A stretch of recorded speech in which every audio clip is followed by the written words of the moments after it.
तो आज मैं आपको बताऊंगा कि मैंने बिना तैयारी के इस बार आरएएस प्रीलिम्स में कैसे स्कोर किया। मान लेते हैं कि हम कुछ भी पढ़ के नहीं गए और हम उठकर पेपर देने गए। ठीक है, अब हम पेपर को कैसे सोल्व करेंगे। पहला क्वेश्चन है, स्वर्णिम चतुर्भुज के 4 खंड निम्न शहरों को जोड़ते हैं। 4 खंडों की लंबाइयों को घटते हुए क्रम में लिखना है। अब घटते हुए क्रम में लंबाई पता नहीं है आपको, और आपने नहीं पढ़ा है, आपको नहीं पता कि किसकी लंबाई कितनी है। अब आप एक बार के लिए इंडिया का मैप देखो। इंडिया का मैप कुछ इस तरह का है। ठीक है, अब पहला है कि भाई अब हमको देखना है कि कौन सा लंबा है कौन सा छोटा है। अब देखो, कोलकाता से दिल्ली जाएंगे। आप सबसे पहले देखो, चेन्नई से कोलकाता, चेन्नई लगभग यहाँ पे और कोलकाता यहाँ पे जाओगे तो ये बहुत लंबी दूरी है। तो सबसे पहले मैंने मान लिया कि सबसे पहले तो सी आएगा। ठीक है, बाकी हम कोलकाता दिल्ली की इतनी दूरी नहीं होगी, क्योंकि कोलकाता दिल्ली तो ये हो गए और यहाँ पे दिल्ली मुंबई ये हो गए और कुछ ऐसे ये हो गए। तो सबसे पहले सी आएगा। सी के बाद डी तो आपका क्लियर हो ही गया। अब आपको देखना है ए पहले आएगा या बी पहले आएगा। तो आप यहाँ देखो, ए में क्या दिया हुआ है, दिल्ली से मुंबई, और बी में दिया हुआ है मुंबई से चेन्नई।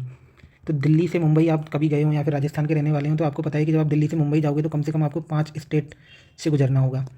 ठीक है, और जब आप दूसरा कौन सा है, बी, मुंबई से चेन्नई। अगर आप मुंबई से चेन्नई देखोगे तो मुंबई से चेन्नई यहाँ पे लगभग मुंबई है और यहाँ पे चेन्नई है, तो आपको ओनली बस बीच में एक गोवा पड़ेगा।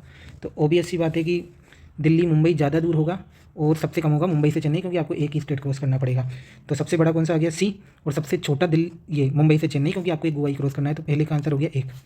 ठीक है, अब दूसरा आता है कि निम्नलिखित कथनों पर विचार कीजिए, सही उत्तर का चयन कीजिए। ठीक है, अब आपको फिर से बहुत 4 ऑप्शन आ गए। अब आप क्या करोगे, आपको तो पता ही नहीं है कौन सा स्टेटमेंट सही है गलत है। अब आप एक चीज़ देखो, यहाँ पे लिखा हुआ है अरावली श्रेणियाँ सभी प्रकार के खनिजों से समृद्ध है। एक बार बताओ, किसी एक पर्वत पे या फिर किसी एक पर्वतमाला पर आपको सभी प्रकार के खनिज कैसे मिल सकते हैं। अगर वहाँ लोहा मिलेगा तो ज़रूरी नहीं है कि वहाँ पेट्रोल भी मिले, पेट्रोल मिलेगा तो ज़रूरी नहीं है डायमंड भी मिले। और अगर इतना ही डायमंड और गोल्ड होता हमारे पास तो हम बहुत अमीर होते। तो डी तो बिल्कुल ही गलत हो गया। और अगर आप जैसे डी एलिमिनेट करते हो तो ये और ये गलत है, 3 और 4। अब आपको 1 और 2 ऑप्शन में देखना है। 1 और 2 ऑप्शन में ए और बी तो सही है दोनों में। अब आपको सी चेक करना है, नागौर उच्च भूमि लवणीय। नागौर में कई सारी खारे पानी की झीलें मिलती हैं, तो यहाँ का 2 ऑप्शन सही हो गया। तो इसका आंसर था 1, इसका आंसर हो गया बी। अब आते हैं हम तीसरे पर। तीसरा है, राजस्थान के निम्नलिखित जिला समूहों का दक्षिण पश्चिमी मानसून से औसत वर्षा का आधार। देखो, औसत वर्षा का आधार पर क्या बताना है, आरोही क्रम, मतलब बढ़ता हुआ क्रम बताना है कि कहाँ ज़्यादा वर्षा हो रही है। तो सबसे ज़्यादा राजस्थान में वर्षा होती है तो बांसवाड़ा साइड मिलेगी या हाड़ौती साइड मिलेगी। ठीक है, सबसे ज़्यादा आपको हाड़ौती साइड मिलेगी। तो हाड़ौती का यहाँ पे ज़्यादा में कौन सा दिख रहा है, कोटा। इसके बाद आपको चेक करना है तो करो, नहीं करना मत करो। अगर कोटा यहाँ मिल रहा है, कोटा से कम जयपुर में होगी, क्योंकि कोटा में तो जयपुर से ज़्यादा होती है। और जालोर तो बिल्कुल वेस्टर्न एरिया में हो गया, मतलब रेगिस्तानी एरिया के आसपास हो गया, तो यहाँ सबसे कम होगी, तो यहाँ का आंसर भी 1 आ गया। ठीक है, अब ये चौथा मान लेते हैं फैक्चुअली, हालांकि मुझे पता था लेकिन मान लेते हैं आपको नहीं पता कि कर्नाटक में है, लेकिन आपको नहीं पता तो अभी के लिए आप स्किप करो इसको। ठीक है, जयपुर 2 साल भर में कौन सी मृदा मृदा डायरेक्ट सिलेबस में है, लेकिन आपने नहीं पढ़ा, आपको नहीं पता, छोड़ो। ठीक है, बाजरा कितना उत्पादन हुआ था, ये इकोनॉमिक सर्वे का क्वेश्चन है, आपको पता है करो, नहीं पता आगे बढ़ो। ठीक है, मैं आपको वो बता रहा हूँ कि जो क्वेश्चन आपको बिल्कुल नहीं आते लेकिन आपको ट्रिक लगाकर उनको सही कर सकते हो। अब आता है मेडटेक मेडिकल डिवाइसेस पार्क कहाँ अवस्थित है। ये मुझे नहीं पता कहाँ अवस्थित है, बिल्कुल भी नहीं पता, लेकिन इसका आंसर मैं इसी पेपर से निकालूंगा और वो अपन आगे देखेंगे कैसे निकालते हैं। ठीक है, 7 नंबर याद रखना, 7 नंबर का क्वेश्चन अपन आगे इसी पेपर से इसका उत्तर निकालेंगे। खड़ी इन सबको पता है कि जैसलमेर में होती है, इसका आंसर आपने 3 कर दिया। यहाँ पे आता है आपकी सम्मिलित करना है। सम्मिलित करने वाले क्वेश्चन बहुत ईजी होते हैं, आपका अगर 1 2 भी मैच कर गया तो पूरा आंसर मैच कर जाता है। तो साबी रूपा रेल मुझे पता था कि अलवर में है, तो आप डी में 1 देख लो, डी में 1 इसमें और इसमें आ रहा है। इसके बाद उदयपुर में सोम और झाखम है, तो ए का 3 देख लो, इसमें भी ए में 3 आ रहा है। फिर आप देख लो कुराल नदी बूंदी में है। मैं हाड़ौती से हूँ तो मुझे लगभग पता रहता है कि कुराल बूंदी में है। तो यहाँ देख लो आप, बी में 4 किस में आ रहा है, बी में 4 भी आ रहा है। अब आपको 1 और 2 चेक करना है। यहाँ पर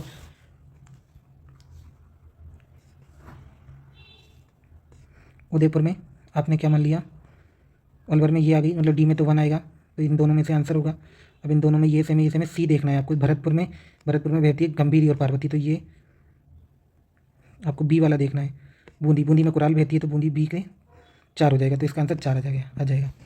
ठीक है, अगर आपको कुराल बूंदी पता है तो उसी से इसका आंसर आ रहा है ये। ठीक है, अब आते हैं हम अगले क्वेश्चन पे। ये मुझे नहीं पता था, ये भी मुझे बिल्कुल नहीं पता था। अब आते हैं, इसमें से कौन सा सम्मिलित नहीं है। सोरसन 12 में है, मैंने कई बार देखा है, घर के पास में ही है, तो सोरसन 12 में है, लेकिन इसने बूंदी दिया हुआ है तो ये वाला सम्मिलित नहीं है। ठीक है, माउंट आबू और रणकपुर किस पर्यटक परिपथ में सम्मिलित हैं। तो माउंट आबू ये आता है सिरोही में। ठीक है, और गोडवाड़ बोलते हैं हम सिरोही के आसपास के क्षेत्र को। तो ये बिल्कुल जनरल सी बात है कि आपका कॉमन सेंस है, आपको पता होना चाहिए, राजस्थान में हो तो गोडवाड़ इसका आएगा 13वें का।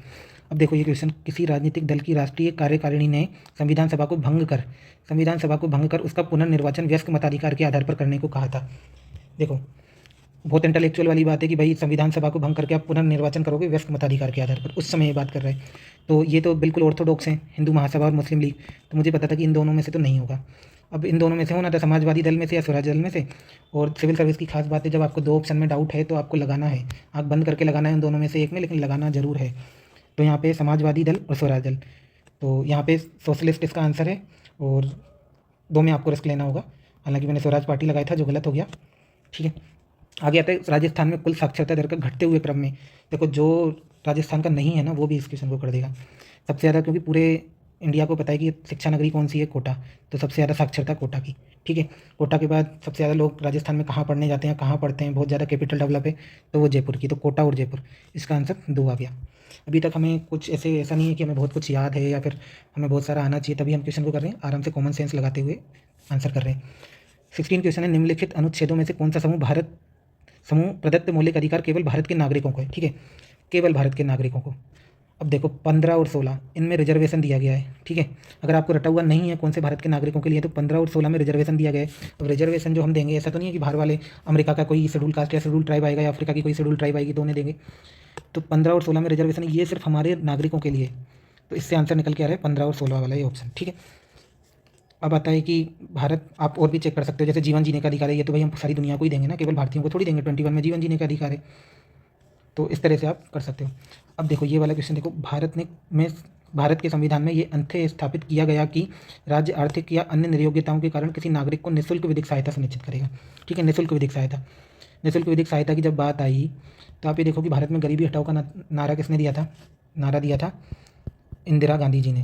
ठीक है, ये उस टाइम प्राइम मिनिस्टर थी, तो इन्होंने दिया था। अब इंदिरा गांधी प्राइम मिनिस्टर थी 1976 के टाइम पे, हालांकि 75 में भी थी, लेकिन अगर आपने पॉलिटी थोड़ी बहुत पढ़ी है तो 76 में बड़े बड़े बदलाव हुए थे 42वें अमेंडमेंट में। तो यहाँ से आंसर मिल जाएगा आपको 76 में। ठीक है, अब कोई बोलेगा कि इंदिरा गांधी थी तो वो तो 75 में भी थी, 75 में थी, लेकिन जो बड़े बदलाव हुए थे 1976 में हुए थे, अगर आपको थोड़ी भी पॉलिटी की नॉलेज है तो। अब आता है 18 क्वेश्चन।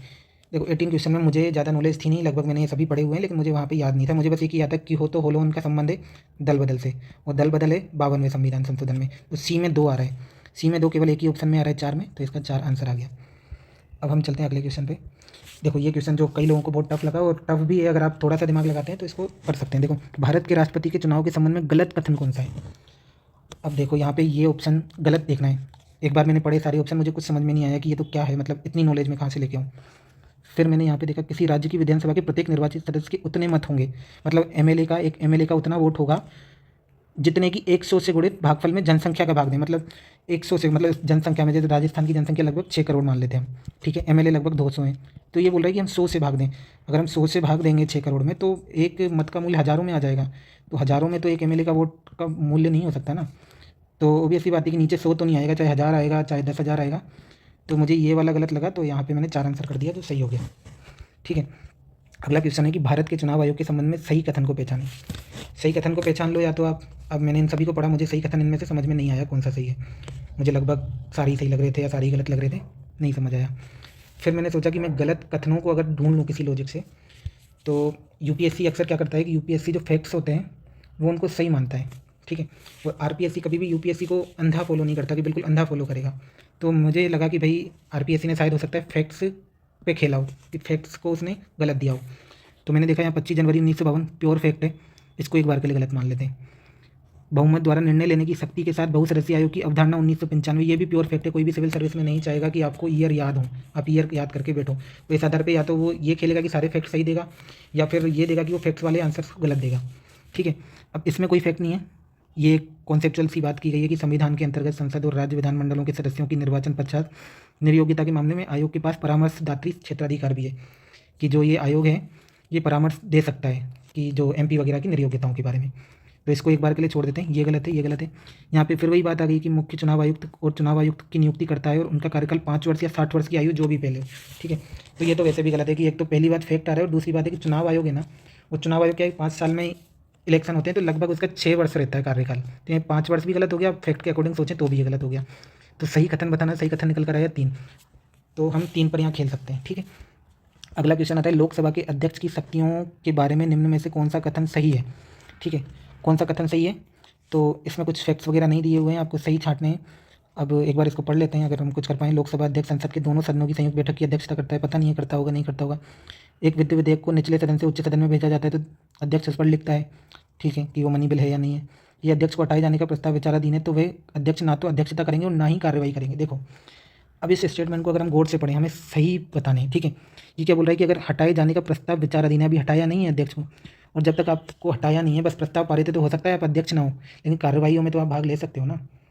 ऐसा थोड़ी है कि आप अगर नौकरी में हो और आपको हटाया नहीं है, बस आप पे जाँच चल रही है और आपको कार्रवाई से ही हटा देंगे।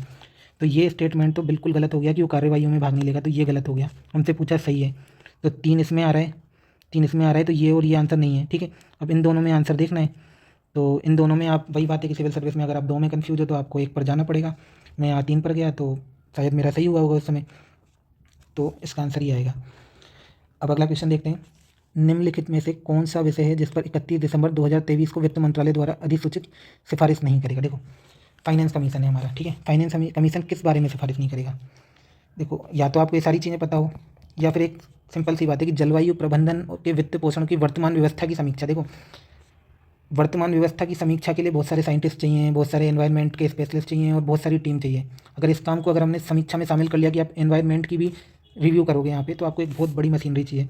इससे क्या होगा, क्लाइमेट के लिए जब काम करेगा वित्त मंत्रालय, तो अपने मूल उद्देश्य से भटक जाएगा। तो हालांकि ये ज़रूरी नहीं है कि 100% अपना लॉजिक सही हो, लेकिन मैंने ये लॉजिक लगाया और जलवायु प्रबंधन वाले इस ऑप्शन को मैंने गलत मान लिया और इस आधार पर मेरा ये क्वेश्चन सही हो गया। 23 में क्या है कि हमसे पूछा गया है 2004 के चुनाव में कांग्रेस को 145 लोकसभा सीटों पर विजय प्राप्त हुई। बहुत अजीब फैक्ट है, इतना कोई कैसे याद रखेगा। फिर आता है भाजपा ने 133 लोकसभा सीटों पर, मैंने कहा ये भी अजीब है। फिर आता है मार्क्सवादी कम्युनिस्ट पार्टी ने 48 लोकसभा स्थानों पर विजय प्राप्त की, ये भी गलत है। ये भी मतलब अजीब फैक्ट हो गया, इतना कौन याद रखेगा। तो प्योर फैक्ट के अकॉर्डिंग तो ये गलत, ये गलत, ये गलत। आपसे सही पूछा है तो तीनों तो गलत, किसी में ऑप्शन में नहीं है। फिर मैंने सोचा कि एग्जाम बनाते टाइम ये सोचा होगा कि जो जीतने वाली पार्टी है आपको लगभग उसके तो पता होने चाहिए।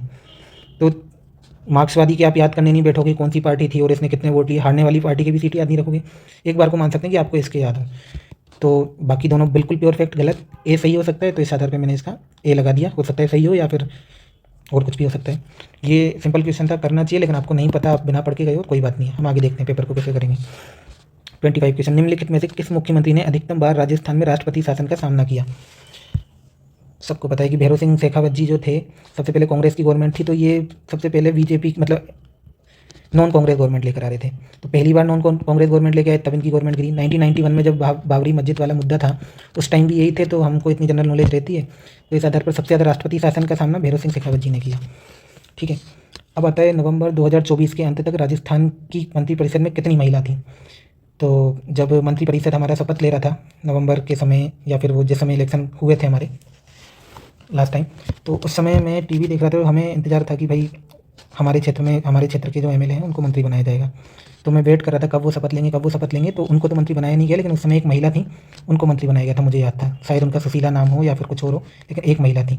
फिर मुझे पता था कुछ टाइम बाद जो दिया कुमारी जी थी, उनको डिप्टी सीएम बना दिया था, साथ के साथ उनको फाइनेंस मिनिस्ट्री भी दे दी थी। तो इस आधार पे मैंने कहा कि 2 ही हैं, बाकी और कोई महिला मैंने एक्टिव देखी नहीं मंत्रिपरिषद में। तो इस आधार पे 2 आंसर था और शायद ये भी सही होगा। तो अभी तक मेरा लगभग सही जा रहा था, जबकि मुझे कुछ नहीं पता था डायरेक्टली। अब आते हैं हम, निम्नलिखित में से राजस्थान विधानसभा में अधीनस्थ विधान संबंधी कौन सा कथन सही नहीं है? अब मुझे तो सच बताऊं ये भी नहीं पता कि अधीनस्थ विधान क्या होता है, ठीक है। शायद कोई डेलीगेट वगैरह कर देते होंगे, कोई कानून वगैरह का, जो भी है मुझे नहीं पता है क्या है। अब मुझे नहीं पता तो मैं कैसे पता लगाऊंगा कौन सा गलत है। फिर मैं ऑप्शन की तरफ गया, मैंने देखा कि ये राजस्थान विधानसभा प्रक्रिया कार्य संचालन नियम के 240 द्वारा शासित होता है। अब कोई भी तैयारी करने वाला विधानसभा के सारे नियम लेके तो पढ़ने नहीं बैठेगा, और ये 240 नियम है, तो हो सकता है उसमें तो 1000 नियम हो, 5000 नियम हो। अगर ऐसे तैयारी की तो सिलेक्शन नहीं होने वाला। तो यहाँ पे ये बिल्कुल प्योर फैक्ट, और मैंने बिल्कुल प्योर फैक्ट को गलत माना, यहाँ मैंने 4 लगाया, ये सही हो गया आपका, ठीक है। अगला आता है राजस्थान राज्यपाल के संबंध में निम्नलिखित में से कौन सा कथन सही नहीं है? देख लो आप, प्योर फैक्ट ये वाला एक प्योर फैक्ट है, ये वाला प्योर फैक्ट है, ठीक है। ये करंट का है तो शायद आपको याद हो, लेकिन ये वाला शायद नहीं याद होना चाहिए। तो मैं इस वाले फैक्ट को, प्योर फैक्ट को मैं गलत मानूंगा, और इसमें तो डाउट भी नहीं होना चाहिए, पहले भी कई बार आया हुआ है, इस पर रेट लगी है, इस एग्जाम में इस क्वेश्चन पर डिस्कशन हुआ है। तो 25 अक्टूबर था यहाँ पे, जितना मुझे याद है। तो ये वाला गलत है, इस आधार पर ये आंसर हो गया। राजस्थान जिला योजना समिति के अध्यक्ष कौन बनता है? ठीक है, ये अच्छा क्वेश्चन था। अगर आपको नहीं पढ़ा हुआ तो हो सकता है आप जिला कलेक्टर लगा दो, मेरा पढ़ा हुआ था तो मैंने जिला प्रमुख लगा दिया था, लेकिन कोई बात नहीं, आगे चलते हैं। ये मुझे नहीं पता था, और जिस बारे में बिल्कुल नहीं पता हो सिविल सर्विस में, वो क्वेश्चन हमेशा छोड़ना होता है, जिसके बारे में आपको ABCD भी नहीं पता। जयपुर विकास प्राधिकरण अधिनियम चारों फैक्ट हैं, चारों में नज़दीकी ऑप्शन दिए हैं, तो मुझे नहीं पता था, तो स्किप करना है या फिर क्वेश्चन नोट अटेम्प्ट करना है। ठीक है। निम्नलिखित रियासती राज्यों में से किस समूह ने स्वाधीनता से पहले पंचायतों पर विधेयक पारित किया? ठीक है। तो यहाँ पे मैंने लॉजिक लगाया कि जो बड़ी बड़ी रियासतें हैं, जोधपुर, जयपुर, उदयपुर, में भी ये हों। गलत भी हो सकता है, सही भी हो सकता है, तो आप इसको देखना एक बार। तो यहाँ पे 3 आंसर होना चाहिए। ठीक है। आपको अभी तक कुछ नहीं पता और आप आंसर करते जा रहे हो चीज़ों को। ये क्वेश्चन था, संविधान के किस अनुच्छेद के तहत राजस्थान सरकार के अधीन सेवारत व्यक्ति को प्रभावित करने वाले अनुशासनात्मक मामलों में राजस्थान लोक सेवा आयोग के अनिवार्य परामर्श का प्रावधान है?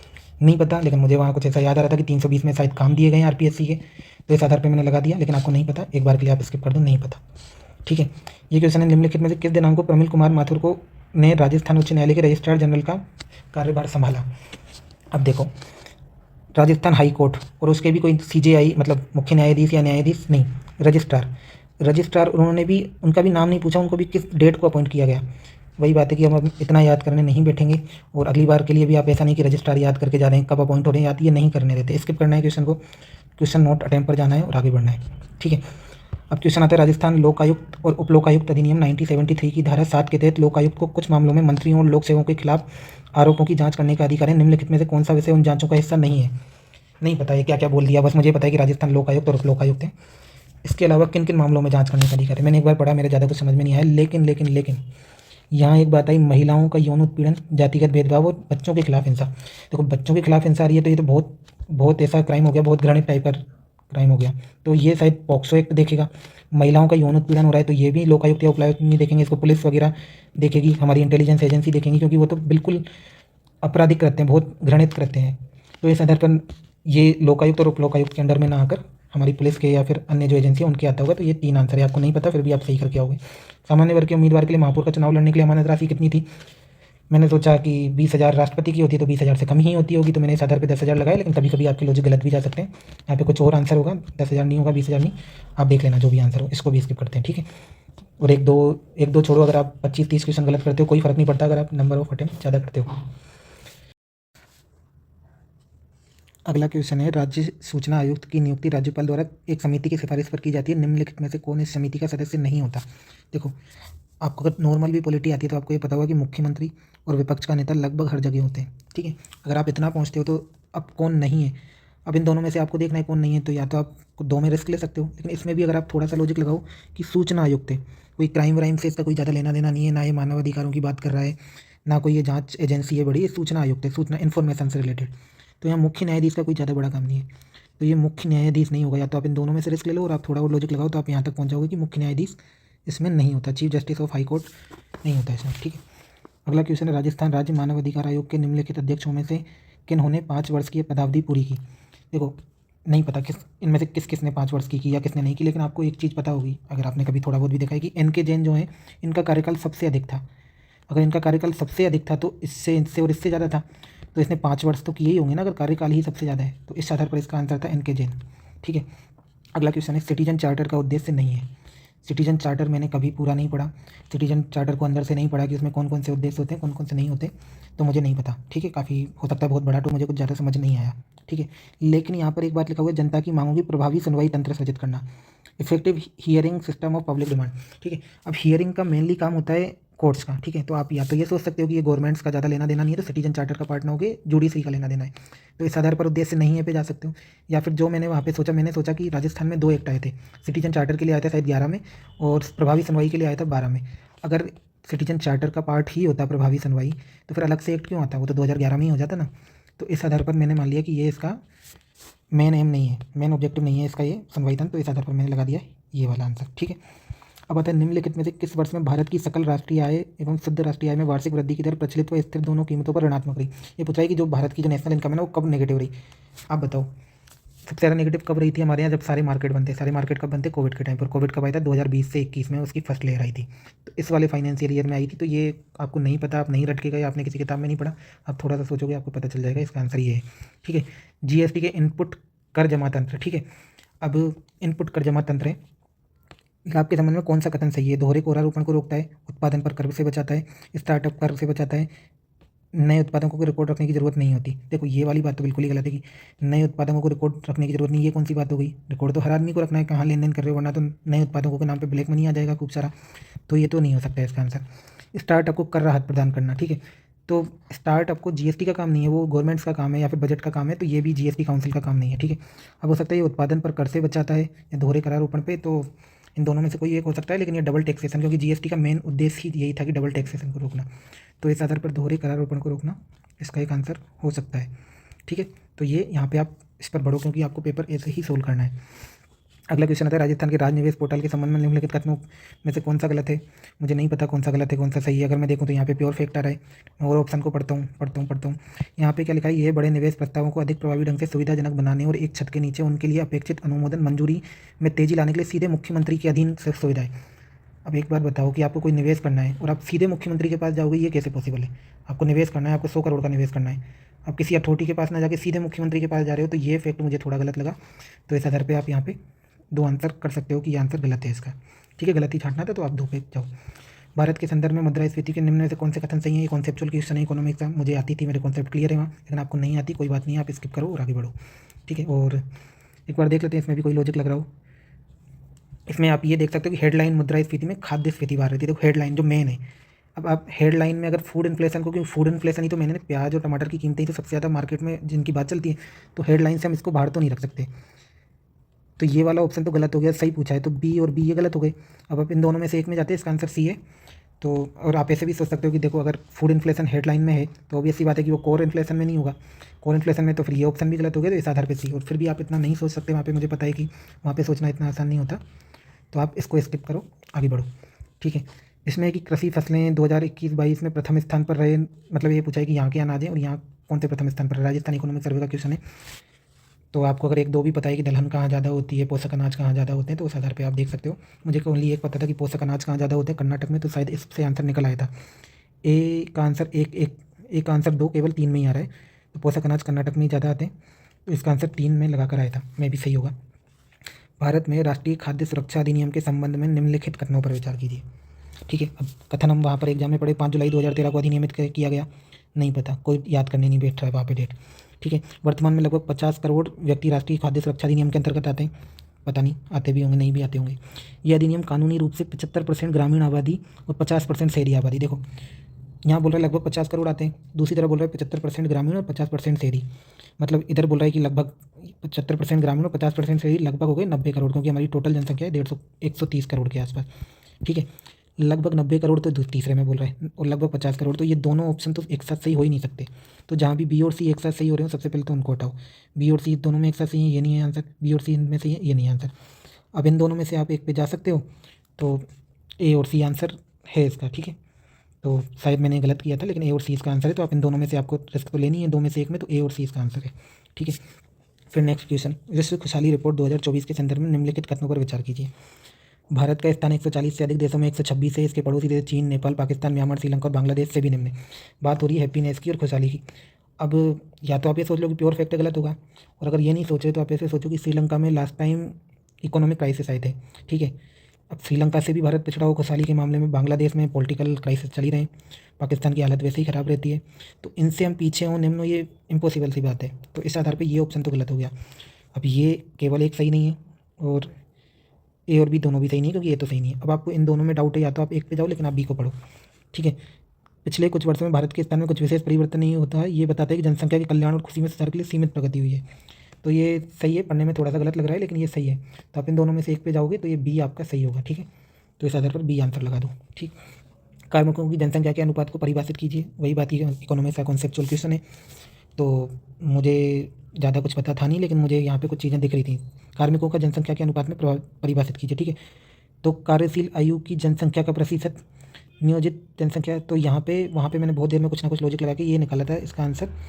तो कुल जनसंख्या में, ठीक है, तो कुल जनसंख्या सबसे पहले वर्ड देखेंगे, कार्मिकों की जनसंख्या के अनुपात, जनसंख्या से अनुपात, ठीक है।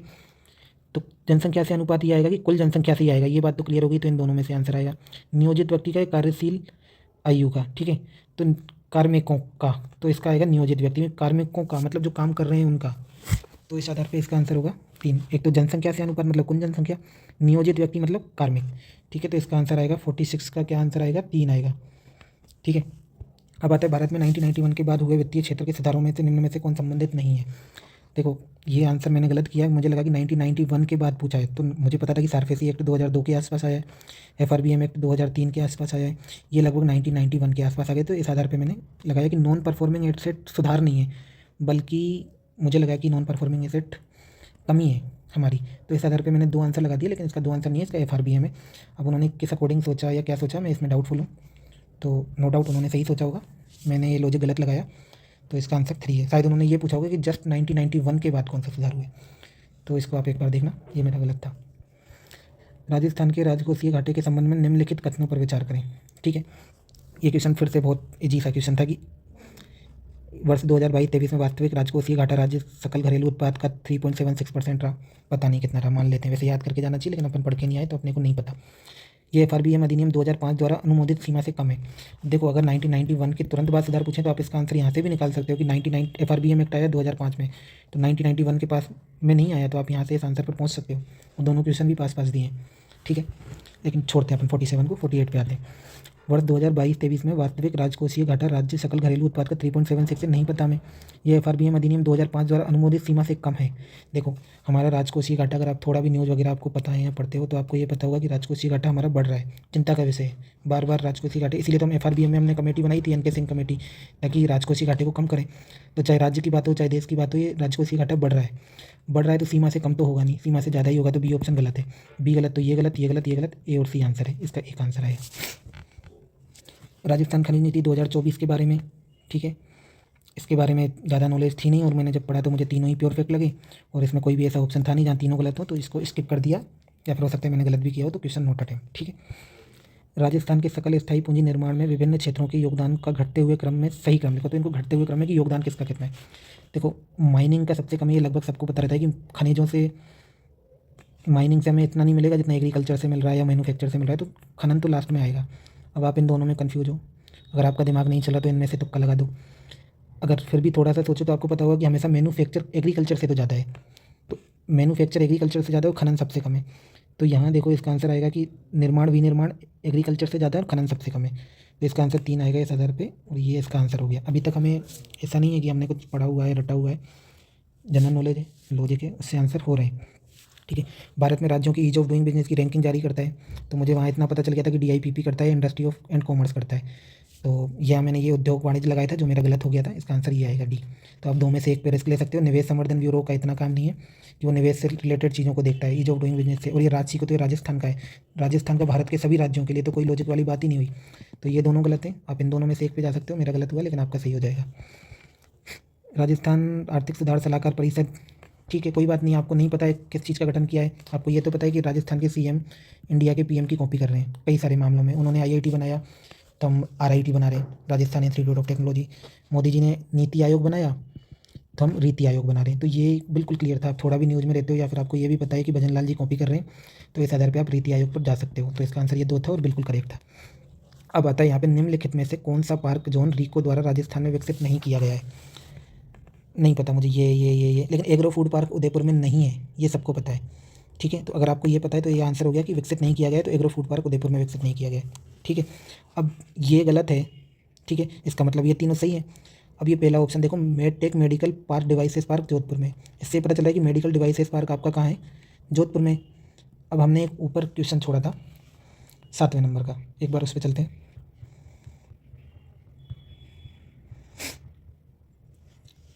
ये रहा मेडटेक मेडिकल डिवाइसेस पार्क, अभी हमने देखा जोधपुर में, बोरानाड़ा में, तो यहाँ से वहाँ से आपका ये आंसर सही हो रहा है। आगे जाके पीछे आओगे दोबारा तो आपको पता चल जाएगा, मुझे नहीं पता था, मुझे उसी क्वेश्चन से पता चला कि ये जोधपुर में, ठीक है। अब आगे चलते हैं, हम शायद 48 पर थे, नहीं हम 53 पर थे, ठीक है। अब आता है राजस्थान सरकार ने एम सेंड नीति 2024 घोषित की है, ठीक है। नहीं पता था मुझे, मैं रट के नहीं गया था, मैं पढ़ के नहीं गया था, लेकिन एक मैंने नॉर्मल सी बात सोची कि सामान्यतः हम कोई नीति घोषित करेंगे 5 ईयर के लिए, कोई भी गवर्नमेंट आएगी तो 5 ईयर के लिए आएगी, तो 24 से हमने 29 के लिए की होगी। तो अब ऑप्शन पे पहुँचते हैं, इस पे या इस पे। अब दूसरी बात आती है कि 29 में भी जून या मार्च, तो फाइनेंशियल ईयर होता है 1 अप्रैल से 31 मार्च तक, तो 31 मार्च 2029 तक के लिए हमने ये की होगी, तो इस आधार पर 54 का आंसर आया 1। तो यहाँ भी आपको ऐसा नहीं पता होना चाहिए, याद होना चाहिए, आपने थोड़ा सा लॉजिक लगाया, फाइनेंशियल ईयर होता है 31 मार्च को खत्म, और 5 साल 24 से 2029, तो ये आंसर आ जाएगा। इसके बाद आता है कि इन सूची का मिलान कीजिए, आपको मिलान करना है, आपकी थोड़ा सा लॉजिक सही है तो आपके मिलान हो जाते हैं, एक दो भी मिलते हैं तो मिल जाते हैं, लेकिन मेरा ये गलत हुआ था। तो आप अगर नहीं पढ़ के आए तो गलत भी हो सकता है, तो आप इसको या तो छोड़ो, और एक दो क्वेश्चन गलत हो कोई फ़र्क नहीं पड़ता, 20-25 भी गलत हो कोई फ़र्क नहीं पड़ता। अब आगे आते हैं, हम 56 पे पीएम सूर्य घर मुफ्त बिजली योजना के संदर्भ में निम्नलिखित में से कौन से कथन सही है। ठीक है, कौन से कथन सही है। इस योजना के तहत हर माह 300 यूनिट तक बिजली मिलेगी। ठीक है, सही भी हो सकता है, गलत भी हो सकता है, फैक्ट भी है। रूफटॉप सोलर संयंत्र स्थापित करने हेतु 30% अनुदान की व्यवस्था की गई है। ठीक है, हो भी सकता है, नहीं भी हो। ठीक है, योजना पंजीकरण आवेदन स्वीकृति अनुदान की 100% ऑनलाइन व्यवस्था है। देखो, सही कथन पूछा है। आजकल जो भी नई योजनाएं आई हैं तो उसमें ऑनलाइन की व्यवस्था होगी है पूरी की पूरी। ये बात तो इस आधार पे ये तो सही है कि तीसरा ऑप्शन तो सही है ही है। तो आप आंसर 2, 3 या 4 में आएगा ऑनलाइन व्यवस्था, तो ये वाला ऑप्शन तो सही हो गया। प्रत्येक आवेदक को 4% बैंक ब्याज पर ऋण देने का प्रावधान है, 30% अनुदान मिलेगा। तो ये बहुत ज़्यादा प्योर टाइप के फैक्ट हो गए कि 4% बैंक ब्याज पर ऋण मिलेगा। ठीक है, यहाँ तो आपको बात कर रहे हैं फ्री में मुफ्त बिजली की, और यहाँ पे ब्याज देने की बात कर रहे हैं, तो अजीब नहीं हो गया कि एक तरफ तो आप फ्री बिजली कर रहे हो और दूसरी तरफ ब्याज देने की बात कर रहे हो, ऋण देने की 4% पे। तो ये ऑप्शन गलत हो गया, 4 नहीं है और 3 सही है, 4 नहीं है और 3 सही है। तो अब इन दोनों में से आंसर तो पहला, इस योजना के तहत हर माह 300 यूनिट तक मुफ्त बिजली उपलब्ध कराने के लिए सौर संयंत्र स्थापित किए जाएंगे। सौर है तो हो सकता है सही हो, या तो आप इन दोनों पे चले जाओ, रिस्क ले लो, या फिर आपको ये लॉजिक लगा सकते हो कि भाई सौर से संबंधित है, सूर्य बिजली है तो हो सकता है। तो इस आधार पे 1 भी सही है। फिर ऑप्शन कौन सा, अपने को दूसरा ऑप्शन देखना है कि 30% अनुदान। देखो प्योर फैक्ट है, कितने % अनुदान मिलेगा ये प्योर फैक्ट है। ठीक है, और वहीं दोबारा से सेम बात आती है कि मुफ्त बिजली है तो अनुदान की जगह हो सकता है फ्री में ही देंगे। ठीक है, 4% बैंक ऋण भी क्यों देंगे, ये गलत। ऑनलाइन सुविधा होगी, सही है। तो 2 और 4 गलत हैं और 3 सही है। तो 2 और 4 इसमें गलत हो गए और 3 सही है, तो ये आंसर आ गया। ठीक है, इसका आंसर है 3। अब आते हैं राजस्थान में आस्था योजना के लिए। ये अच्छा क्वेश्चन था, क्योंकि हम इस क्वेश्चन को देखते ही अगर पहला क्लिक कर दें कि विशेष योग्यजन के लिए, तो अपना आंसर गलत हो जाता है। ये इसलिए उन्होंने इकोनॉमिक सर्वे से बहुत अच्छा क्वेश्चन बनाया है। शुरू के 3 सेम से ऑप्शन दिए, लेकिन जो एग्जैक्ट ऑप्शन था वो 4th था। तो इकोनॉमिक सर्वे का क्वेश्चन है, लेकिन आप पढ़ के नहीं आए तो एक बार के लिए मान लेते कि आपको नहीं पता। ठीक है, राजस्थान मुख्यमंत्री स्वनिधि योजना, सबको पता है स्वनिधि कोविड के टाइम से चल रहा है, पीएम ने भी चलाई थी, फिर कॉपी करके हमारे सीएम ने भी चला दी। तो यहाँ पे जो स्ट्रीट वेंडर होते हैं, जो ठेले वगैरह चलाते हैं सड़कों पर, उनको जो थोड़ा बहुत अपन ऋण वगैरह देते हैं, उधार वगैरह देते हैं, उसके लिए योजना है। तो अगर आप थोड़ा बहुत भी न्यूज़ पढ़ रहे हो कोविड के टाइम से कभी भी, तो ये आपको पता रहेगा। अगला आता है, निम्नलिखित में से किसमें परिवर्तन के कारण मोतियाबिंद में आंखों का प्राकृतिक लेंस धुंधला हो जाता है। मुझे नहीं पता था, मुझे लगा वसा जम जाती होगी इसलिए, लेकिन ये मेरा गलत हुआ, क्योंकि यहाँ पे आता है कार्बोहाइड्रेट या प्रोटीन इसका आंसर है। मुझे नहीं पता, और आप भी अगर पढ़ के नहीं आए तो आप स्किप कर सकते हो। दाब की इकाइयाँ, मेरा गलत हुआ है, क्योंकि मेरी कोशिश रहती है मैं कम से कम क्वेश्चन छोड़ूँ। तो मुझे ये तीनों पता थे, ये नहीं पता था, तो मैंने गलत आंसर लगा दिया। तो ये भी आप स्किप कर सकते हो या फिर रिस्क ले सकते हो मेरी तरह। अब देखो 61 वाला क्वेश्चन है, राजस्थान शहरी क्षेत्र विकास कार्यक्रम फेज़ 3 का मुख्य उद्देश्य। देखो, शहरी क्षेत्र विकास कार्यक्रम, शहरी क्षेत्र में स्वास्थ्य सेवाएं। देखो, शहरी क्षेत्र में स्वास्थ्य सेवा के लिए जो शहरी क्षेत्र विकास कार्यक्रम है ना, ये अर्बन जो मिनिस्ट्री होती है लगभग उसके होते हैं। ठीक है, तो स्वास्थ्य सेवाओं का काम मेडिकल डिपार्टमेंट का है, कोई अर्बन डिपार्टमेंट का नहीं है। शिक्षा का काम एजुकेशन डिपार्टमेंट का है। इनके लिए अपन कोई शिक्षा या मेडिकल से संबंधित योजना चलाते हैं, विकास से संबंधित नहीं। शहरी क्षेत्र विकास है तो स्वास्थ्य नहीं होगा, विद्यालय नहीं होगा। ये भी मुझे नहीं पता था आंसर इसका। ठीक है, नई सड़कों का निर्माण। देखो, नई सड़कों का निर्माण कराना भी हाईवे अथॉरिटी का काम है। ठीक है, या फिर जो सड़क निर्माण विभाग होता है उसका। अर्बन डेवलपमेंट, अर्बन का मतलब अर्बन का डेवलपमेंट किससे होता है, जब आपका सैनिटेशन अच्छा होगा, आपकी जल निकासी अच्छी होगी, स्वच्छता होगी, सीवरेज व्यवस्था होगी। तो मुझे नहीं पता था, लेकिन ये क्वेश्चन मेरा 100% सही हुआ है। इस आधार पर इसका आंसर है 3। ठीक है, IoT डिवाइसों का वायरलेस कनेक्शन के लिए ऑब्वियस सी बात है, आपको रटा हो, आपका याद हो। मुझे नहीं था, मैंने तुक्का लगाया, ये मेरा गलत निकला। इसका देख सकते हो, स्किप कर सकते हो, मेरा गलत था तो गलत भी कर सकते हो, क्योंकि गलत होने के बाद भी ठीक ठाक स्कोर हो रहा है। DRDO, अब 63 है, DRDO द्वारा हवाई खतरों को निष्क्रिय करने हेतु विकसित मानव पोर्टेबल वायु रक्षा प्रणाली। ये बोल रहा है एयर डिफेंस सिस्टम। ठीक है, मुझे नहीं पता था कौन सा है, कुछ भी नहीं पता था मुझे, लेकिन एयर डिफेंस सिस्टम। ठीक है, तो इस आधार पे इसका आंसर आ रहा है 4। मैंने 4 लगाया था और सही निकला। दूसरा, आप ये भी सोच सकते हो सरफेस टू एयर मिसाइल है, सरफेस टू एयर मिसाइल है, ये आकाश भी मिसाइल है, लेकिन आपको नहीं पता तो एयर डिफेंस सिस्टम पे आप क्लिक करोगे और आपका आंसर सही हो जाएगा। ठीक है, अभी तक आपको कुछ नहीं पता, आप अपने जनरल लॉजिक लगा रहे हो और क्वेश्चन सही करते जा रहे हो। अब आता है, निम्नलिखित में से कौन सा कथन सक्रिय इलेक्ट्रॉनिक स्कैन्ड एरे रडार ऐसा के लिए सही नहीं है। ये रडार है हमारा ऐसा, जिसके लिए सही नहीं है, गलत कथन छाटना है। हाल फिलहाल में हमने रडार बनाया होगा, इसलिए उन्होंने क्वेश्चन में पूछा। मुझे नहीं पता कि ना मैंने कभी इस रडार का नाम सुना और ना मुझे इसके बारे में पता। अब हम इसके ऑप्शन देखते हैं। यह कई लक्ष्यों को ट्रैक करने में सक्षम नहीं है। विस्तृत बैंड नहीं पता, ठोस अवस्था एक्टिव है नहीं पता। इसे विभिन्न लड़ाकू विमानों में अनुकूलित किया जा सकता है। ठीक है भाई, हम रडार बना रहे हैं तो हमें करेंगे ही सही, लेकिन हमें सही नहीं है। देखो, हम कोई भी चीज़ बनाएंगे ना, नई टेक्नोलॉजी लाएंगे, तो हमारी नई टेक्नोलॉजी में एक बात होगी कि वो एक साथ बहुत सारे टारगेट रख सके, कि एक साथ हम बहुत सारे टारगेट देख सकें। तो ये कई लक्ष्यों को ट्रैक करने में सक्षम नहीं है, तो ये बात गलत हो गई। It is not capable to tracking multiple target. भाई कोई नई टेक्नोलॉजी है तो हम इसीलिए बनाएंगे ना, ज़्यादा से ज़्यादा टारगेट को ट्रैक करे। तो इसका ये वाला ऑप्शन गलत हो गया, क्योंकि इसने बोला ये नॉट केपेबल, जबकि नई टेक्नोलॉजी केपेबल होगी इस चीज़ के लिए। तो ये हो गया हमारा 64 का एक। चौथी पीढ़ी का जैव ईंधन, बिल्कुल वही फैक्चुअल बात है। मुझे नहीं पता था, फिर भी मैंने तुक्का लगाया, मेरा गलत निकला, मैंने आर्क बैक्टीरिया लगाया, लेकिन इसका आंसर है शैवाल। आपको नहीं पता तो आप स्किप कर सकते हो, मैंने गलत किया। नीचे दिए गए कूटों की सहायता से कृत्रिम बुद्धिमत्ता है। अब देखो, कृत्रिम बुद्धिमत्ता में लिखा गया है machine learning is a subset of AI, यंत्र अधिगम का एक उपसमूह। बिल्कुल, मशीन लर्निंग से ही तो यही होती है, सही बात है। तीसरा ऑप्शन देखते हैं, दूसरे पे हम डिस्कस करेंगे। मशीनें जांच और भूलने के माध्यम से सीखती हैं उन्हें। ठीक है, मशीनें जो एआई आर्टिफिशियल इंटेलिजेंस होता है वो जांच करता है, गलती करता है, उसके आधार पे अपने आप को डेवलप करता है। ये भी सही है, ए और सी तो सही है। तो आंसर ये होगा या ये होगा, तो इन दोनों में से आप एक पे जा सकते हो। बी ऑप्शन है पर्यवेक्षित अधिगम चिन्हित निवेशी डाटा के बिना कंप्यूटर सिस्टम को प्रशिक्षित किया जाता है। तो ये ऑप्शन मुझे गलत लगा। पर्यवेक्षित अधिगम में चिन्हित निवेशी डाटा के बिना कंप्यूटर सिस्टम को, ये ऑप्शन मुझे सही लगा। वहाँ पे मुझे लगा कि कोई डाटा थोड़ी देते हैं, वो तो ऑटोमेटिक सीखती है ना खुद से मशीन, तो हम कोई डाटा उसको नहीं देते, वो खुद से सीखती है। इस आधार पर मैंने सही मान के ए बी सी ये लगा दिया। सभी कथन सही है, लेकिन इसका आंसर ए और सी है। मुझे नहीं पता, अगर आप में से किसी को पता हो तो आप मुझे बताना कि ये बी वाला क्यों गलत है, लेकिन मैंने ये सही माना था, लेकिन इसका आंसर है ए और सी।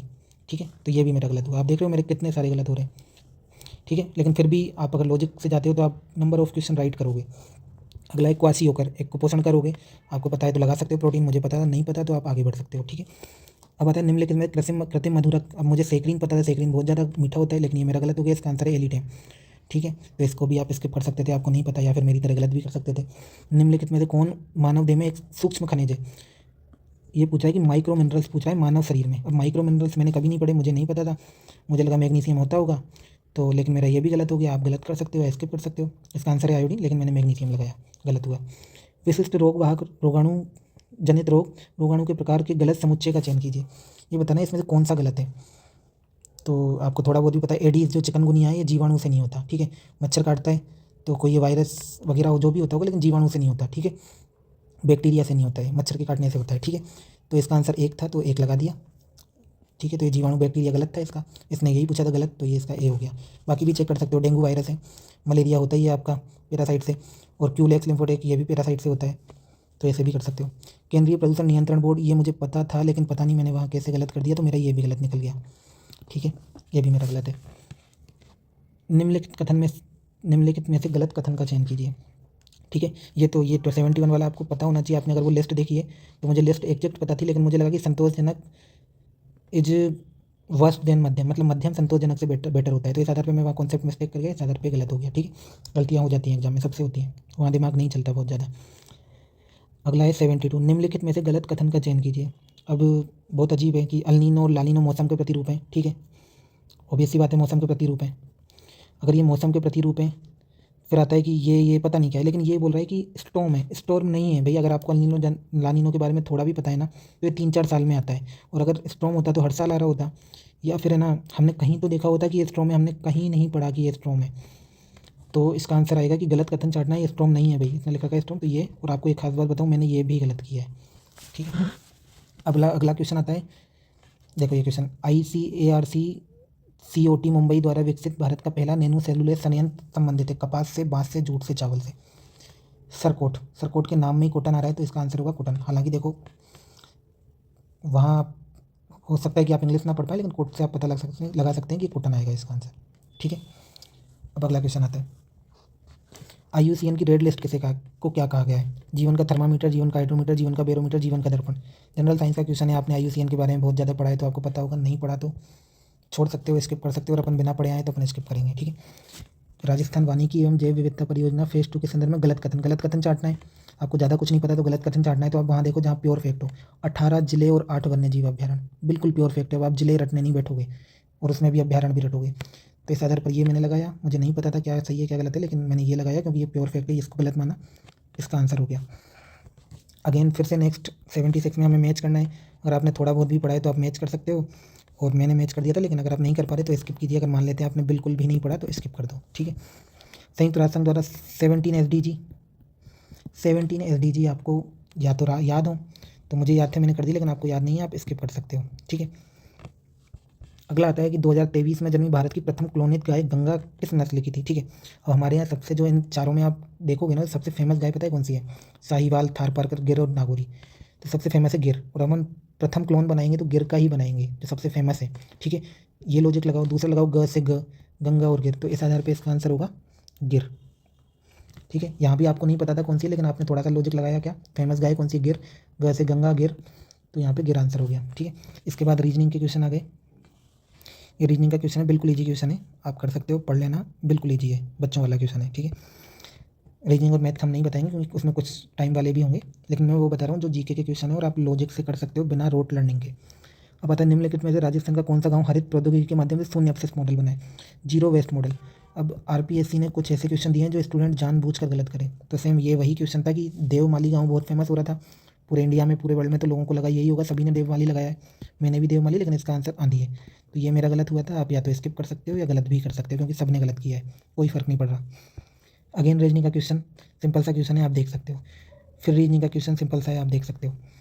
मैथमेटिक्स आप कर सकते हो, है ना, अपने लॉजिक लगा के, आपको जितनी भी मैथमेटिक्स आती है आप इतना सा पढ़ के मैथमेटिक्स कर सकते हो, ठीक है। कौन किसका दादा था, कौन किसका पोता था, इस टाइप के क्वेश्चन भी आते हैं रीजनिंग में, तो आप कर सकते हो। थोड़ी बहुत जनरल टाइप की मैथमेटिक्स से आप कर सकते हो। और हालांकि मुझे 20 में से 8 से 10 क्वेश्चन ही आए मैथमेटिक्स और रीजनिंग के, आप आपके अकॉर्डिंग देख सकते हो कि आप कितना कर सकते हो। फिर आते हैं मैथमेटिक्स रीजनिंग के क्वेश्चन को छोड़ते हुए यहाँ पे, राजस्थान विधानसभा उपचुनाव 2024 के लिए निम्न में से कौन सा कथन सही नहीं है। अब सही नहीं है वाली बात है, अगर आपको नहीं पता तो आप प्योर फैक्ट ढूंढो। प्योर फैक्ट इसमें क्या है? महिलाओं के परसेंटेज कहाँ रहा है, ये न्यूज़ में आता रहता है, कोई बड़ा फैक्ट नहीं है। उपचुनाव में न्यूनतम मतदान कहाँ हुआ, ये भी आता रहता है। प्योर फैक्ट है होम वोटिंग और सेवा नियोजित मतदाता। अब ये कोई याद करने नहीं बैठता कि होम वोटिंग में कितने और सेवा नियोजित में कितने, और होम वोटिंग में भी 3127, तो सबसे प्योर फैक्ट तो ये था, लेकिन इसका आंसर 4 है, तो ये मेरा गलत हुआ था। एक आध 2 या 10-20 क्वेश्चन गलत हो, कोई फ़र्क नहीं पड़ रहा, ठीक है। अब आते हैं 102 क्वेश्चन पे। गुरु घासीदास तमोर पिंगला टाइगर रिजर्व के लिए सही कथन चुनिए। देखो घासीदास काफ़ी फेमस टाइगर रिजर्व रहा है, या फिर आपने कभी बचपन में या कहीं भी पढ़ा होगा तो ये पता है कि ये छत्तीसगढ़ में है। आपको सही कथन चुनना है, तो ये तो सही नहीं है, ठीक है। अब आता है 1829 वर्ग किलोमीटर। अगेन वही बात कि आप सिविल सर्विस हो, आप अभ्यारण्य, वो भी किसी और स्टेट का, उसके किलोमीटर तो याद करने नहीं बैठोगे, तो ये भी गलत हो गया, ठीक है। नवंबर 2024 में से भारत का 54वां, अगेन बहुत ज़्यादा फैक्ट, आप ये भी देख रहे हो कि इसको कौन सा टाइगर रिजर्व 54वां 55वां, तो ये भी प्योर फैक्ट गलत हो गया। ये गलत, ये गलत, ये गलत, तो सही आपको छाटना था 4।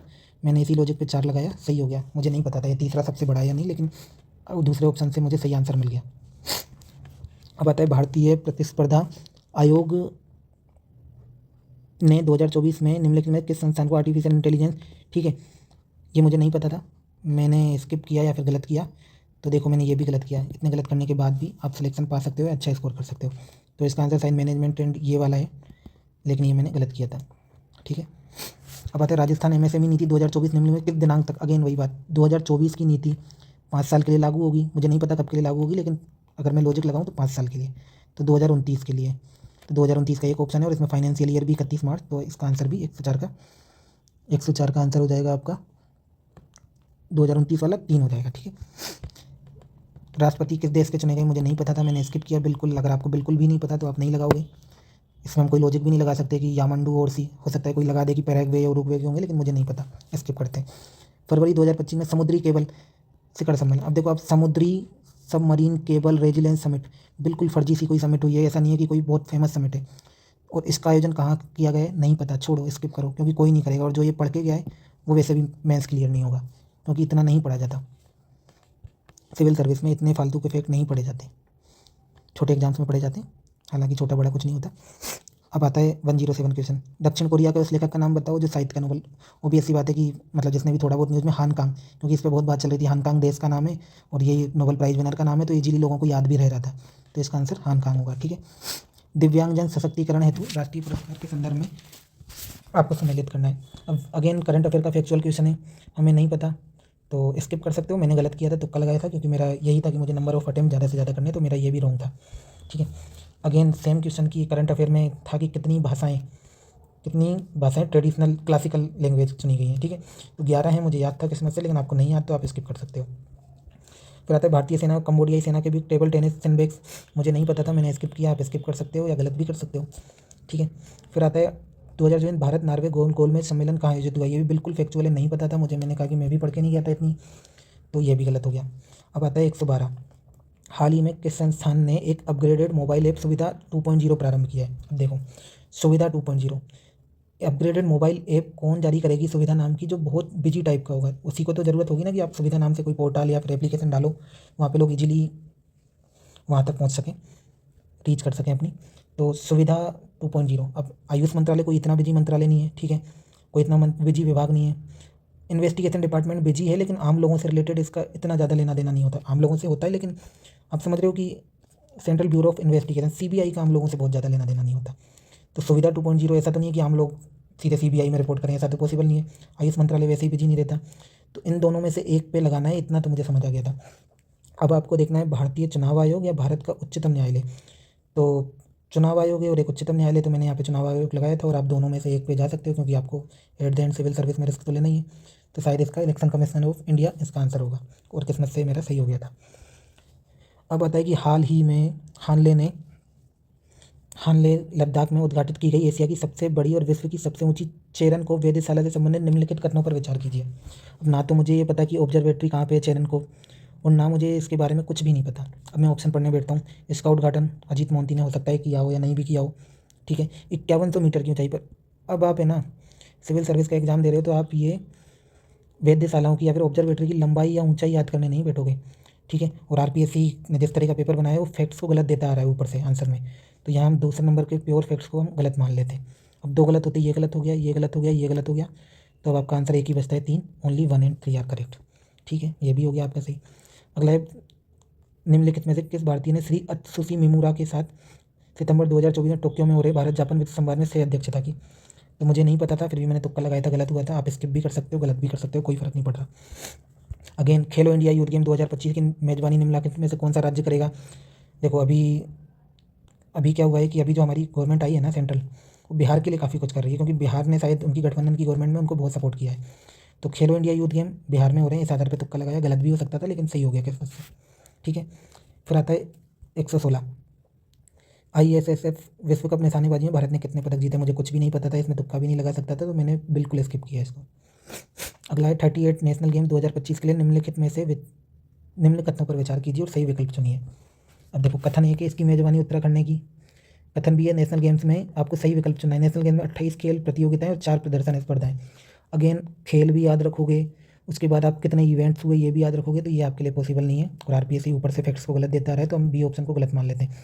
बी ऑप्शन ये गलत हो गया, ये गलत हो गया, ठीक है। उत्तराखंड में हो सकते हैं, तो आप इन दोनों में से एक पर रिस्क ले सकते हो, मैंने इस पर रिस्क ली थी, 2 मेरा सही निकल गया था, क्योंकि रिस्क तो आपको लेना ही है। अगला क्वेश्चन है, नवंबर 2024 में पुणे में आयोजित 5वीं राष्ट्रीय पैरा शूटिंग चैंपियनशिप में राजस्थान ने कितने स्वर्ण और कांस्य पदक जीते। देखो, शूटिंग चैंपियनशिप है और उसमें राजस्थान है। देखो, राजस्थान शूटिंग में बहुत आगे है, जो आपको ओलंपिक में भी शूटिंग में मेडल लेते हुए जो लोग दिखेंगे वो राजस्थान से खूब दिखेंगे। तो शूटिंग में तो ऑब्वियस सी बात है, गोल्ड बहुत ज़्यादा होंगे, मैंने ये लॉजिक लगाया, गोल्ड सबसे ज़्यादा होंगे, सिल्वर उससे कम होंगे, और जो ब्रॉन्ज होते हैं वो सबसे कम होंगे।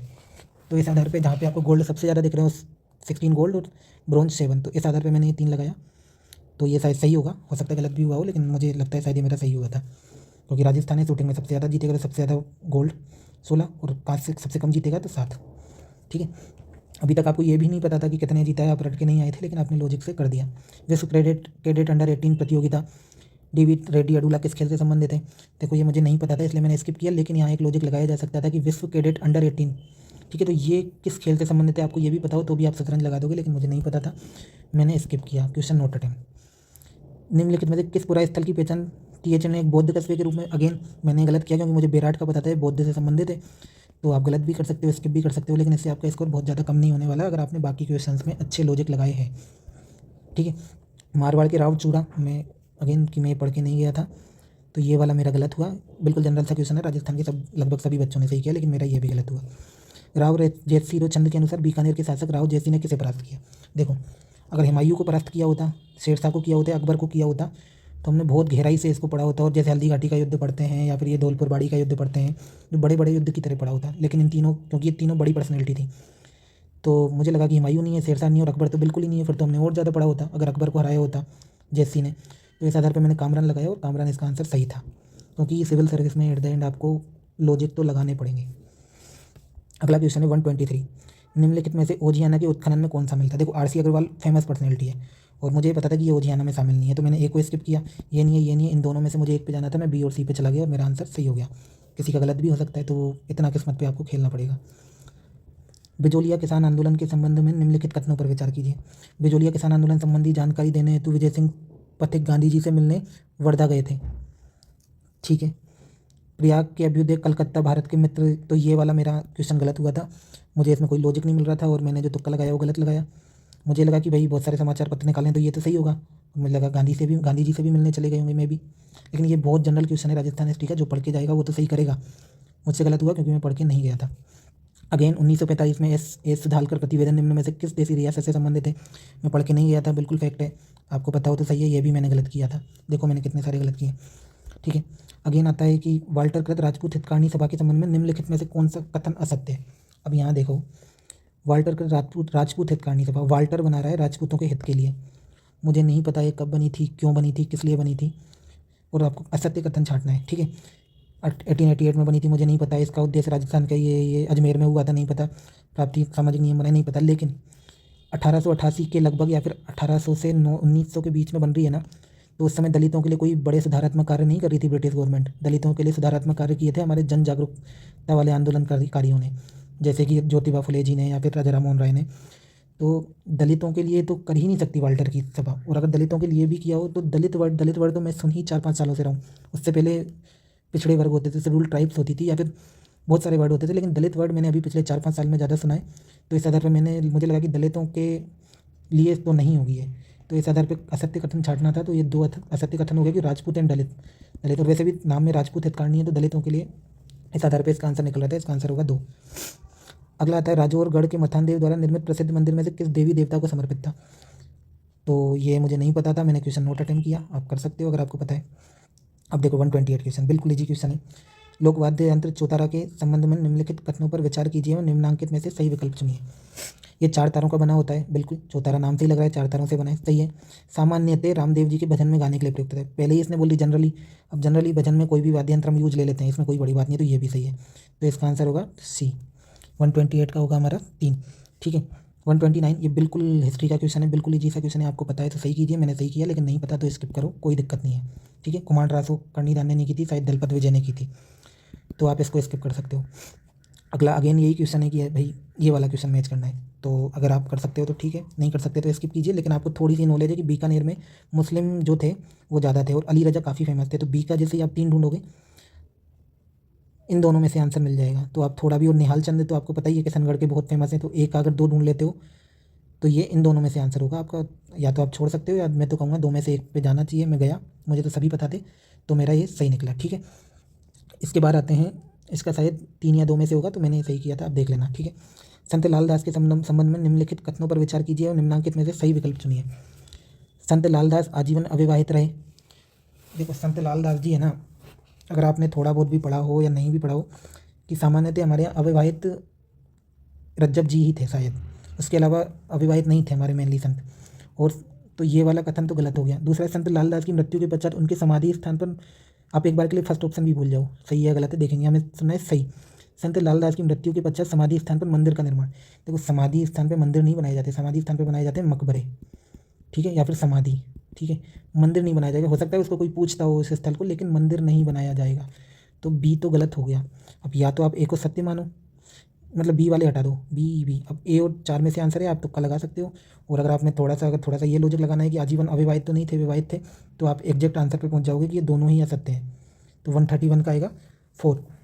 अगला आता है 132, राजस्थान की वेशभूषा में कसुमल। देखो कसुमल वेशभूषा में बहुत फेमस है ना, और गानों में भी खूब आता है। तो इससे एक बात तो, अगर आप राजस्थानी महिलाओं के बारे में वहाँ बैठ के सोचोगे तो आपको ऐसा लगेगा कि या तो गुलाबी रंग ज़्यादा पहनती हैं, लाल रंग। तो मुझे लाल और गुलाबी में से डाउट था, और मुझे ये भी पता था कि गानों में या फिर इस तरह की चीज़ों में लाल और गुलाबी रंग ज़्यादा आते हैं, क्योंकि ये सौंदर्य के ज़्यादा प्रतीक होते हैं। ठीक है। केसरिया सामान्यतः राजस्थान की राजकुमारियाँ पहनते हुए नहीं दिखेंगी हमें, केसरिया धारण करते थे, हमारे राजा पगड़ी पहनते थे, लेकिन महिलाओं को लाल और गुलाबी साड़ी में या कपड़ों में हमने देखा है। तो लाल और गुलाबी में से एक आंसर था, आपको एक तुक्का लगाना था, मैंने गुलाबी लगाया जो मेरा गलत था, इसका आंसर है रेड। तो आप लॉजिक लगा सकते हो वहाँ पे, और 2 में से 1 सही कर सकते हो। अगला है मत्स्य संघ के प्रधानमंत्री शोभाराम के संबंध में निम्नलिखित कथनों पर विचार कीजिए और निम्नांकित में से सही विकल्प चुनिए। उन्होंने असहयोग आंदोलन के दौरान वकालत छोड़ी।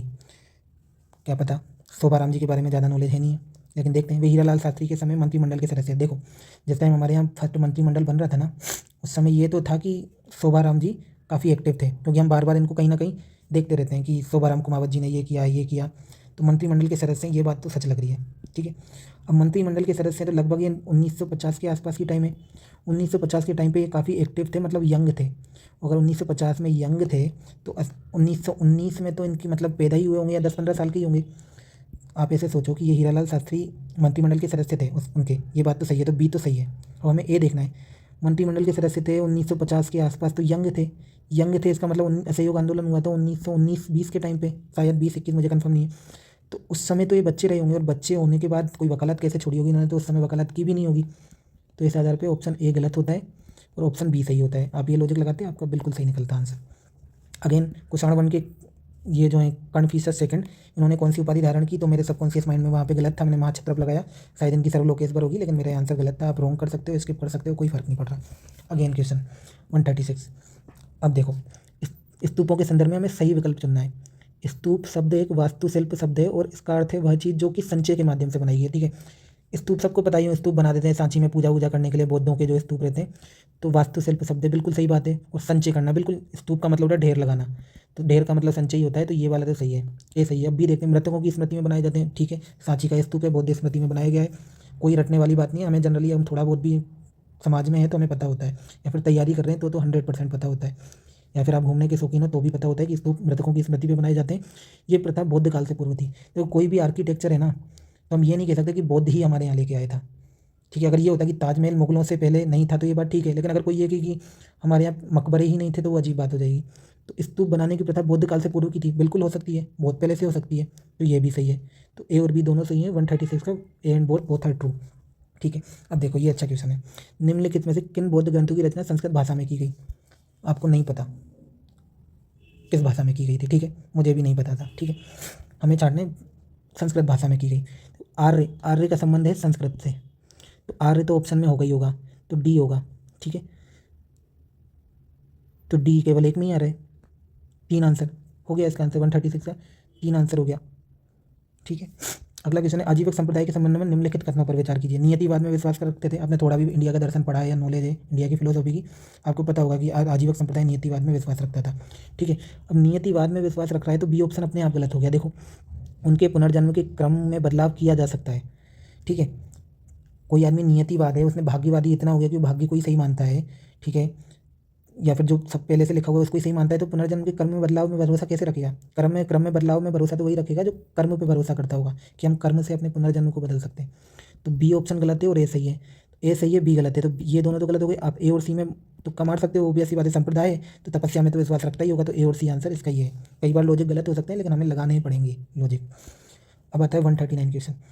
निम्न में से किन इमारतों का निर्माण सम्राट शेर शाह के द्वारा करवाया गया? देखो, सिकंदरा का मकबरा मैंने देखा हुआ है, अकबर की कब्र पर बनाया हुआ है, तो अकबर की कब्र का मकबरा शेर शाह तो नहीं बनवाएगा। ठीक है, और काफ़ी फेमस है अकबर का मकबरा है, तो ये सी तो आंसर में नहीं होगा, तो ये गलत। ठीक है, अब हमें देखना है बाकी। जामा मस्जिद बहुत फेमस मस्जिद है, आपको पता होना चाहिए, हमने दिल्ली में देखा है, इतना सुना है, तो ये भी नहीं बनवाई शेर शाह ने, क्योंकि हमने कहीं ना कहीं तो पढ़ा होता है, अगर बनवाई होती इतनी बड़ी चीज़ तो डी भी नहीं होगा। तो सी और डी दोनों नहीं है, तो सी और डी दोनों नहीं है, ये भी गलत ये भी गलत, ए आंसर होगा, और मैंने ए और बी लगाया, मेरा सही हो गया। ठीक है, अब हम देखते हैं नेक्स्ट क्वेश्चन 140। भक्ति आंदोलन के संदर्भ में निम्नलिखित में से कौन सा कथन सही नहीं है? मुझे नहीं पता कि वल्लभाचार्य ने पुष्टि मार्ग की स्थापना की थी या नहीं की थी, ये था ये नहीं था, लेकिन यहाँ पे अगेंस्ट वही अगेन वही बात है, अगेंस्ट नहीं अगेन वही बात है। माधवाचार्य ने सगुण भक्ति के स्थान पर निर्गुण भक्ति सिद्धांत को प्रतिपादित किया। देखो, माधवाचार्य संबंधित है श्री कृष्ण से। ठीक है, जो मंदिर होते हैं श्री कृष्ण जी के, वो माधवाचार्य, और श्री कृष्ण की भक्ति अधिकांश लोगों ने सगुण की है, मतलब श्री कृष्ण की मूर्ति की पूजा की है, चाहे आप जयपुर में मंदिर देखो, वृंदावन में देखो, निर्गुण भक्ति नहीं थी। और ये क्या बोल रहे हैं कि माधवाचार्य ने सगुण भक्ति के स्थान पर निर्गुण भक्ति, ये गलत है। ठीक है, और शायद गोविंद देव जी का मंदिर है, वो भी इनसे रिलेटेड है, तो जो अगर मंदिर है मूर्ति है तो निर्गुण भक्ति कैसे होगी? तो इसका ये वाला ऑप्शन गलत हो गया, गलत ही बताना था। 140 का 3, और इस आधार पर आपका आंसर सही हो जाएगा। देखो, अब आता है भारत की एक राष्ट्र के रूप में पहचान का दृश्य के माध्यम से संबद्ध करने हेतु किस चित्रकार ने सर्वप्रथम भारत माता के चित्र की रचना की थी? बचपन में हम 2 पेंटिंग्स बहुत पढ़ते थे, एक तो भारत माता, दूसरा मदर इंडिया। ठीक है, तो मैं हमेशा कंफ्यूज रहता था कि एक तो इनमें से रवि वर्मा ने बनाई थी और एक अविंद्रनाथ टैगोर ने बनाई थी। तो रवि वर्मा इसमें ऑप्शन में नहीं था, तो अविनिंद्रनाथ टैगोर थे, क्योंकि मदर इंडिया की बनाई थी वो रवि वर्मा ने बनाई थी, भारत माता की बनाई थी अवनिंद्रनाथ ने। ठीक है, तो इस आधार पर आपका यहाँ भी ये बी सही हो गया। ठीक है, कृष्णदेवराय के दरबार में कवि मल्लनार्य ने भाव चिंतारत्न और वीर सेवामृत ग्रंथ किस भाषा में लिखे? देखो अगेन, वीर सेवामृत और भाव चिंतारत्न, अब ये शब्द ना तो मुझे तेलुगु के लग रहे, ना कन्नड़ के लग रहे, ना तमिल के, तो इस आधार पे मैं संस्कृत लगा के आया। लेकिन हमेशा सही नहीं है कि आपने अगर 50 लॉजिक लगाए तो 50 ही सही निकले, कुछ गलत भी निकलेंगे। मेरा यहाँ लॉजिक गलत निकला, इसका आंसर आएगा कन्नड़ा। मैं तमिल ये संस्कृत लगा के आया था, इसका आंसर आएगा कन्नड़ा, संस्कृत गलत है।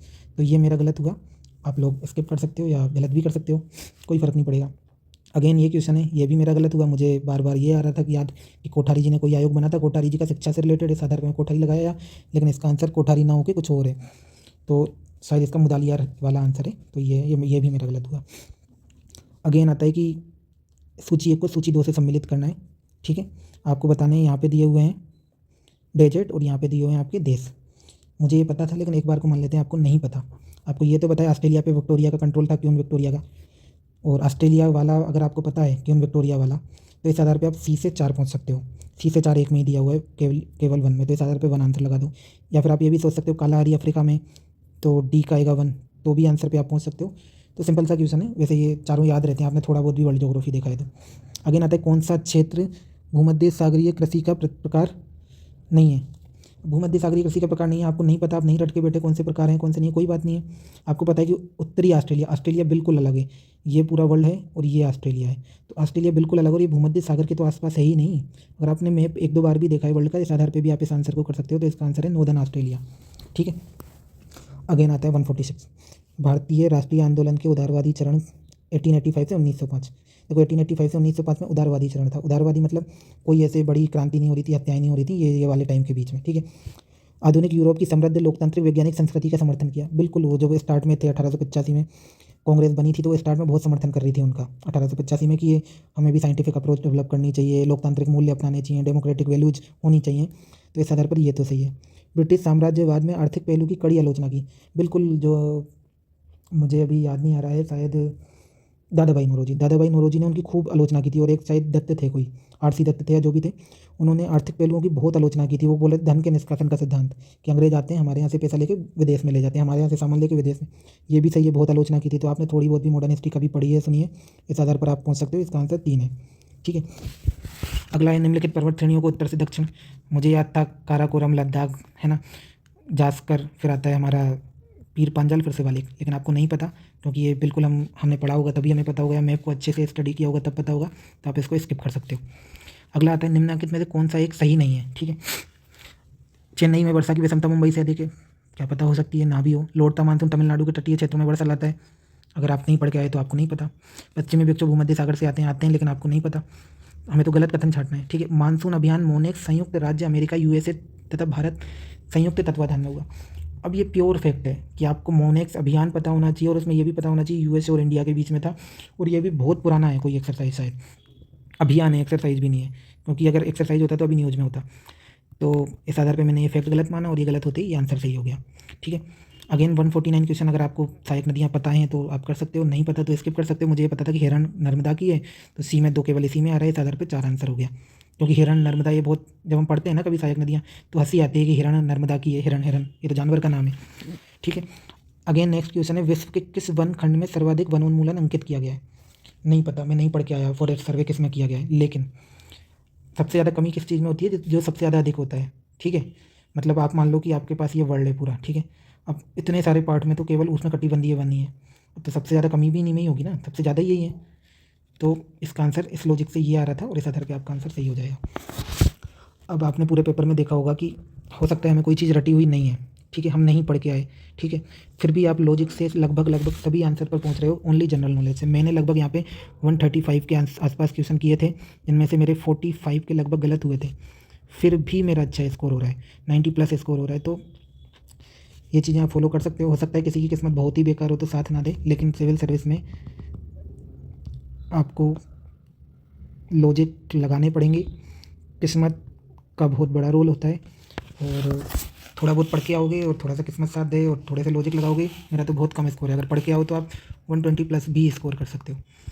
तो ये सब है। हो सकता है कुछ लोग मजाक बनाएं कि ऐसा बोल रहा है वैसा बोल रहा है, तो सबकी अपनी अपनी पॉइंट ऑफ व्यू है।